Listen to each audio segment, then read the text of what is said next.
everybody, it's Jean here, Jean Truelove from True Love Quilts for You. I am standing in front of my finished quilt top, my sampler quilt. I have finished it.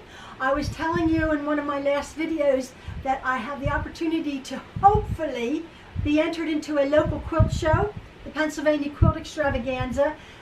I've just finished making my quilt top. I've completely finished the outside border here and my black and white stripe. This is just pinned up on my batting, my design wall. In fact, I'm going to prepare my backing, and I'm just going to take this sort of over to my dining room table and just sort of lay it out. My design board, which is just batting, is going to be the batting that's inside of my quilt here. So it's easy. It's big enough I can do that. Just move this up just a little bit because I need about 4 inches of batting on either side. This side's big enough. My quilt here measures 88 inches. And I have my pattern over there, which I'm going to take a picture of, my original pattern that was just in my head that I had made, that this is what the pattern we were following, not even loosely, pretty good. I think I said it was going to be 92 or 94 inches. And that was because I was going to put a sashing from where my gray and white polka dot was before my outside blocks here. I was going to put a sashing and then another sashing outside of my blocks and then my black and white. Well, as I was just finishing up, I thought, no, I'm going to be putting my blocks, this final set of blocks here, right next to my gray and white border. My gray and white border that borders my flying geese. So that's why it's 80, at this point, it's 88 inches square exactly. So I was pretty spot on, considering I don't do math and I don't have a pattern. I was just winging it as I was going along. As you can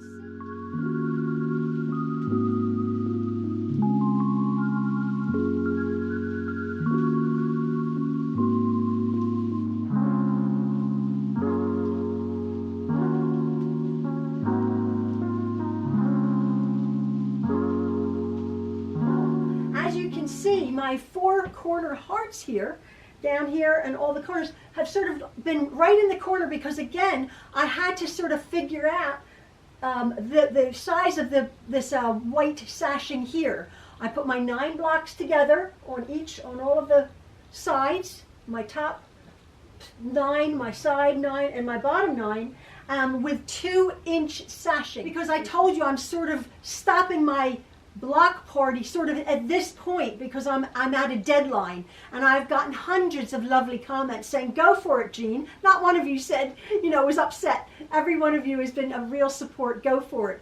I am going to do my final block, which is attached after this little tutorial, this little introduction here, which is block number 18. I put it in my block before I took some pictures of it. I have a few pictures, but I usually hold it up. I actually sewed it into my bottom row. I'll take a picture of it. So that little tutorial is to follow. It's sort of a light dark block. And again, I fleshed out my blocks here with 9 patches and 4 patches. But look, there's my tulip block. Of course, there's my heart blocks. And I quite like my 4 heart blocks on the corners here. It sort of turned out well that there's a bit of a void, a bit of a white space, so that you actually see the white, the pink hearts. I think that turned out really, really well on my quilt. I actually saw that I could have put 10 blocks, which I thought that I was going to do.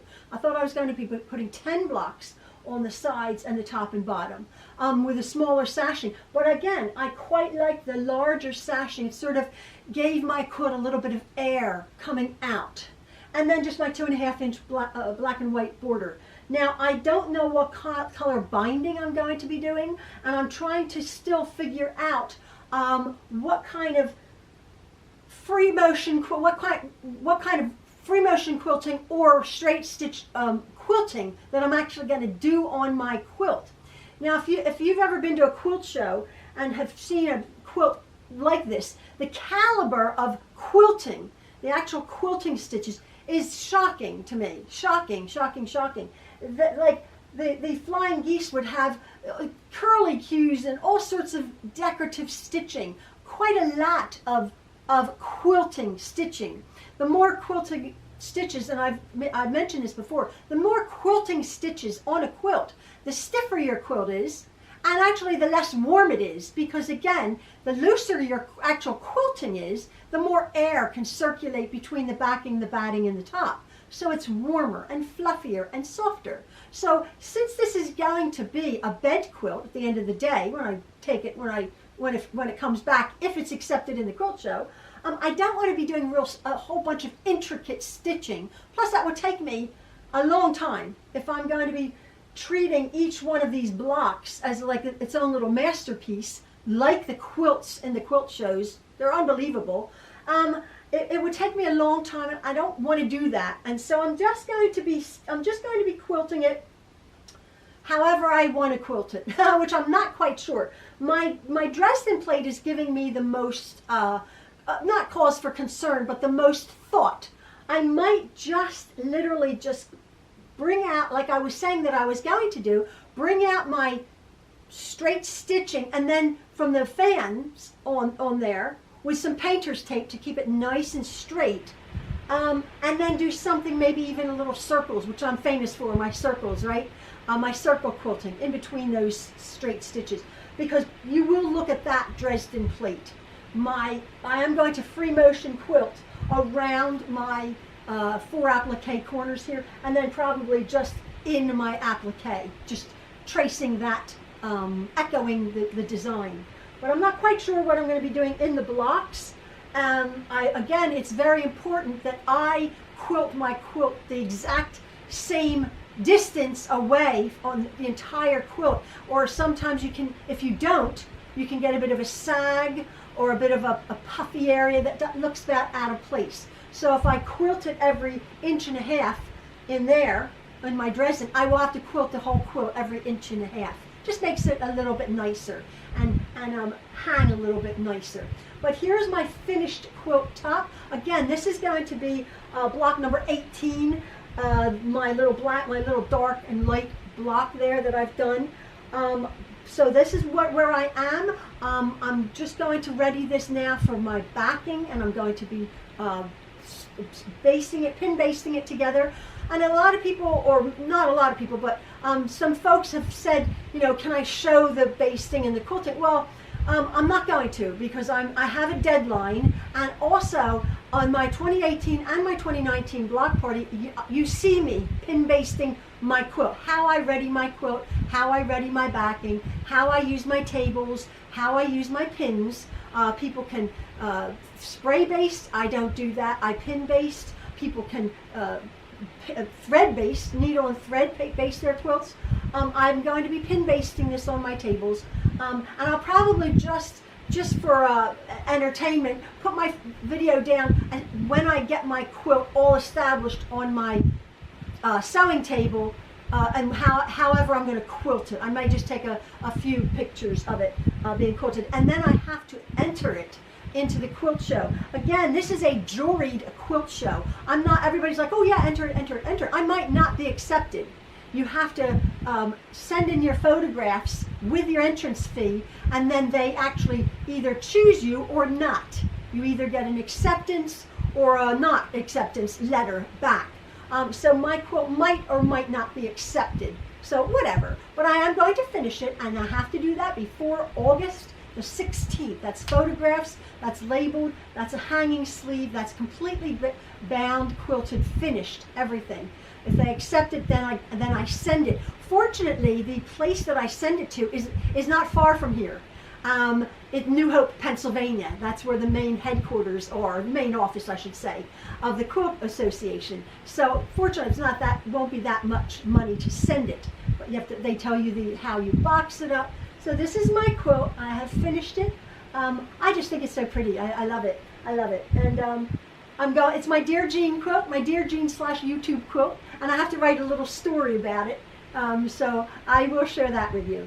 But I wanted to share this and the last of my tutorials for the blocks that I've done. Again, I did some star blocks and And I've encouraged you to do multiples of the blocks around here if you've gotten to this point.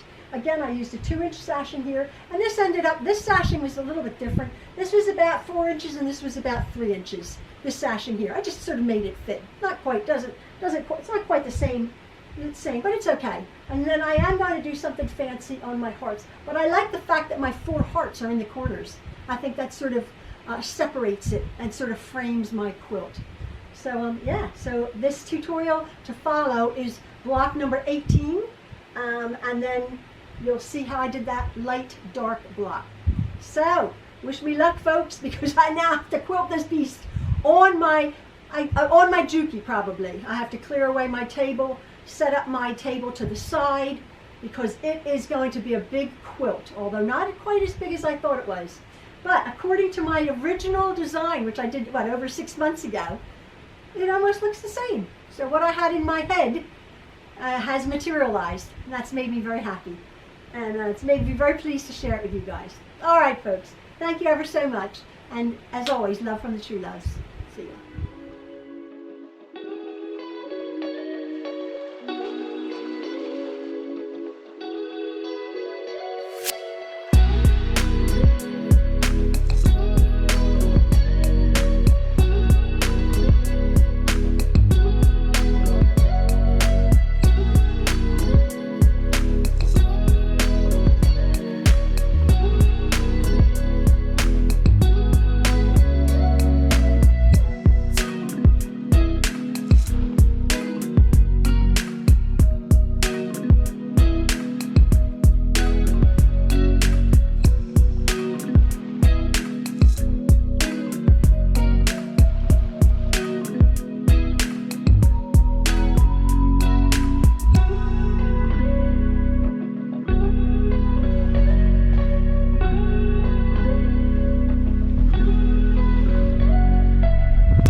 So this is the cutting instruction for our block number 18. Again, a 9 patch like we've been doing, but with multiple pieces in each of the 9 units. But not hard once you break it down.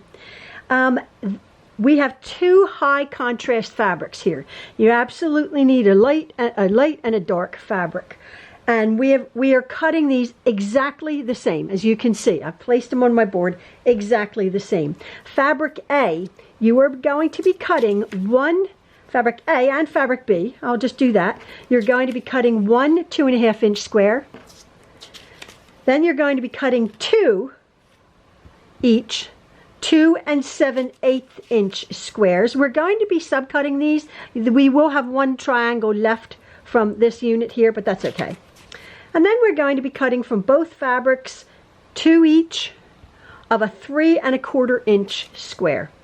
Very simple cutting instructions, the exact same cutting instructions for both dark and light. Now I'm going to be subcutting these exactly the same. We're going to put these 2.5 inch squares out of the way for now. For our 2 7/8 inch squares, I'm going to be subcutting these. I'll put them together. It's okay, I've cut them really well. I'm going to be subcutting these on the diagonal, corner to corner, once. Okay, that's the 2 7/8 inch squares. We won't be using one of those triangles. I'll scratch these 2 together because they're exactly the same. It's a fairly simple block, but very effective. That's our 2 7/8 inch square. For our 3 1/4 inch square, put these together. We're going to be cutting these twice. Okay? We're going to be cutting these twice on the diagonal. Again, corner to corner, allowing your blade. Just go like that slowly, and then very carefully pick up your ruler and go the other triangle, the other diagonal. And again, so we end up with small triangles. Okay, we're going to do the exact same thing to these 2 blocks here, to the dark. Very, very simple cutting this week. On the diagonal once. And on the diagonal twice. So I'm going to go get my design board. We're going to put our block together. After we have subcut our units, this is how I've laid them out to make it easier for me.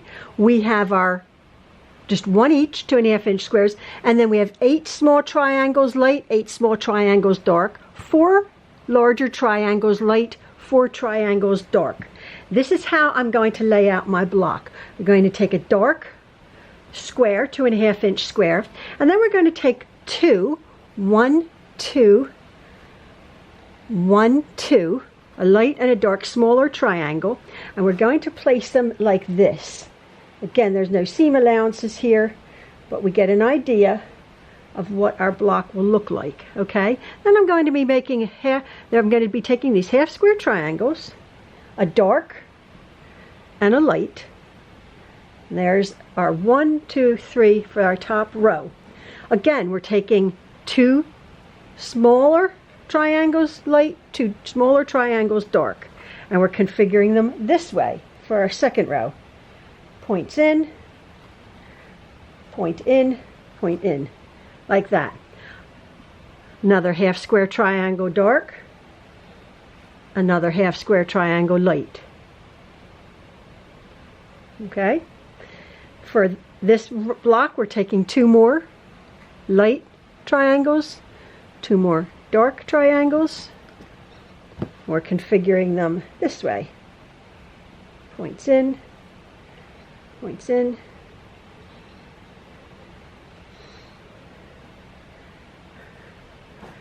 For our third and bottom row, we're taking a half square triangle, dark, and a half square triangle light. We're taking the last 2 light, the last 2 dark, putting them like this. You might have to watch this or take a picture of the configuration. And then we're taking, we have these 2 left over, that's right, and then we have the last one. So there is what will end up our light and dark blocks once it's all put together. You'll be able to see that really, really well. I've set up my machine so it's all running nicely. What I'm going to be doing is I'm just going to be looking at my block. I'm going to construct this block here, this block here, and this block here. And then I'll come back and I will construct the 3 half square triangle blocks. This is sort of the hardest, these 4 units right here on the top. So this is how it's configured. And what I'm going to do is I'm going to sort of pull it apart like that, and I'm going to sew this unit here together to make this little patch. I'm going to put this pretty side, making sure it's the long side right there, over to my pretty side like that. I'm going to scratch them together, and be careful that I'm just going to sew them right down 1/4 inch. Starting 1/4 inch, going slowly. Again, don't be tempted to not use a 1/4 inch seam, even though we're doing smaller units.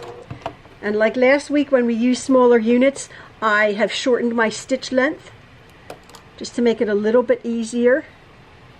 And I'm finger pressing that over to the dark.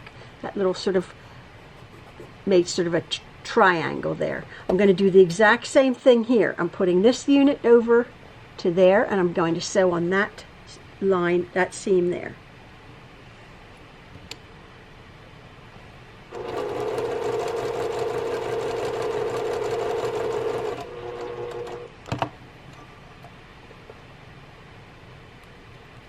And I'm going to finger press that to the dark. Now again, like we've done many times with this finger press gently, to make our square, I'm going to take my top unit and I'm going to put it over here, and I'm going to nest those seams together that have been finger pressed open. The dark to one side, the light to another, and then I'm going to stitch along here on this seam 1/4 of an inch.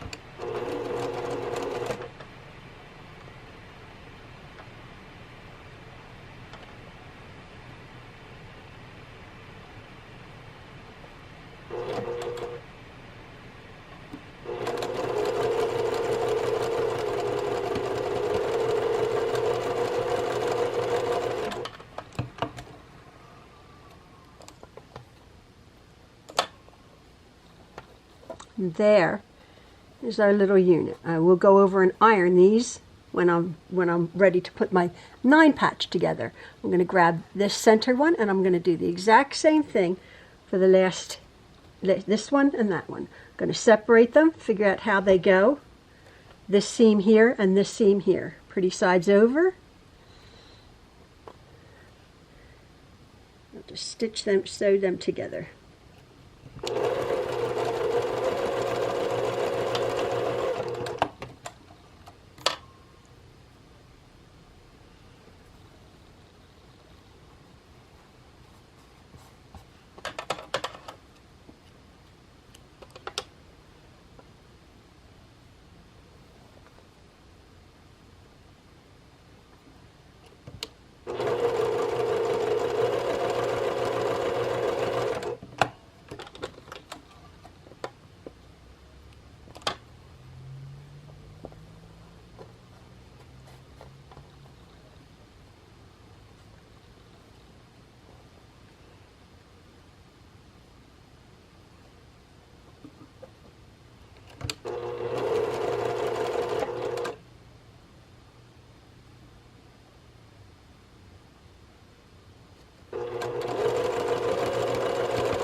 So now I'm going to go over and I'm going to iron these really well, setting the seams, and then I'm going to come back and I'm going to put my block together.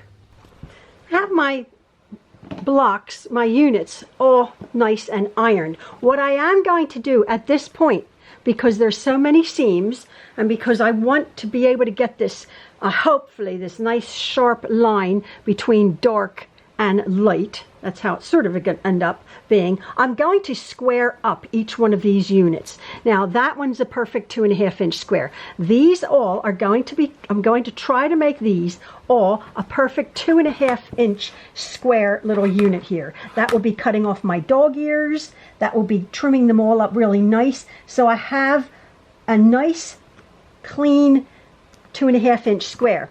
What I'm doing is I have this ruler that has my diagonal, and I'm going to be putting that line right on my diagonal where I have it here, and I'm going to be finding my 2.5 inch there and 2.5 inch there, and just tidying up, cleaning up this little square here.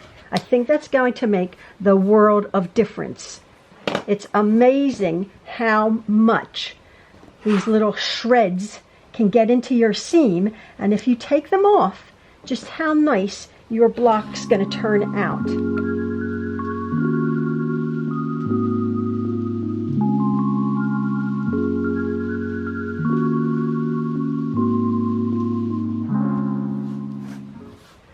So, you're thinking you're cutting your pieces really lovely, and look at all of those little shreds there. I think in so many ways, on certain blocks, it's very, very important that you square up. I've taken the time on this block, which is a simple 9 patch now, to square up. And that's the little bird's nest that I have there. So I'll just start with my top row here. Again, just a simple 9 patch. But this is my configuration. You want to make sure Maybe you want to make a little chart so that you get your configuration correct on here, because this is really easy to get messed up. So again, 1/4 inch seam. These are now pretty much as much as I can be perfect. Perfect 2.5 inch units here. Oops, I just sort of cut myself. And that one goes over to there. And then again, figure this one goes like that. Making sure pretty side over to pretty side. 1/4 inch. Just go slowly on this. Is this a hard block, do you think? Just again, more pieces just make it a little bit more challenging. And then that goes over there, top row. And I'm going to bring my second row over. These go in, down, and up. So put the pretty side over.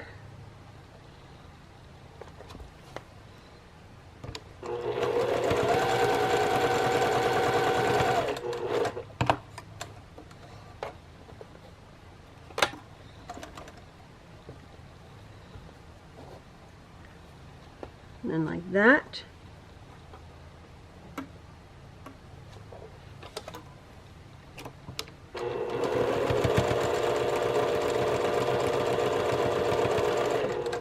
Hopefully I'll have 1/4 inch I have 1/4 inch seams, but hopefully I'll have a 1/4 inch, yeah, pretty much there and there, so I don't cut off lots of points there. So they go into the center, this block. I'm just pushing that seam into the center where that wants to go. That's my second. And then my third row is configured like that. Yes, like that. Pretty side over.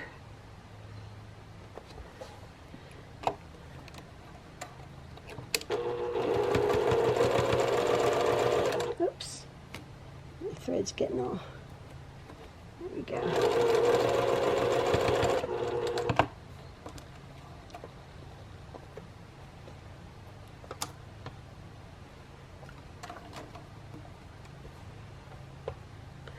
Goes to the outside, that because we want to be able to nest those 2 rows together, and then my final bit of my 9 patch.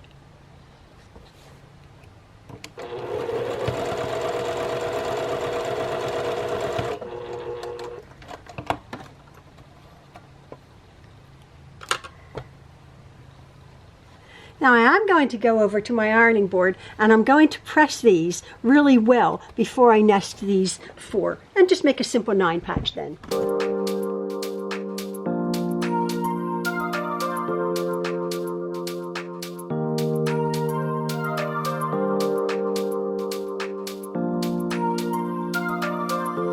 going to have equal, hopefully when it's put together we're going to have equal dark and light units.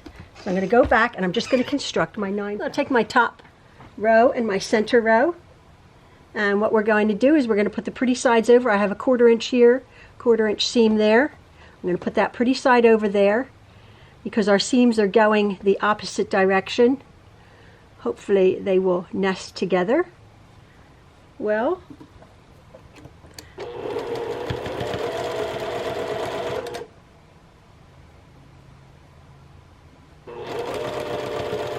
¼ inch and 1/4 inch.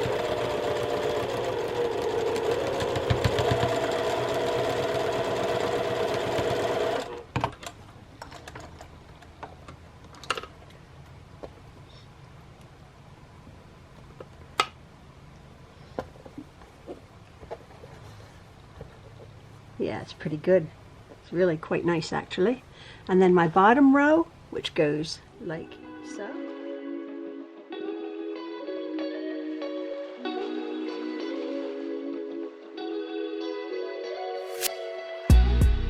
See, it's pretty good actually. I think that line there, light, dark, light, dark. Oh, I think that's really pretty. Okay, I'm just going to go press these, set these seams real well, and see if I can have to trim this up to 6.5 inch unfinished. So here's my block number 18. It's fresh off my ironing board, and looks pretty good. Hopefully I'm going to have a ta-da moment. It's just, again, just a wonderfully, just slightly too big, even though I squared up those blocks, but it's wonderful. I can just trim off just a little bit there, and keeping my 1/4 inch up there, just a little bit there. And I'll turn it around for these two sides, and it makes up a lovely, perfect, a 1/4 inch I'm keeping well aware of.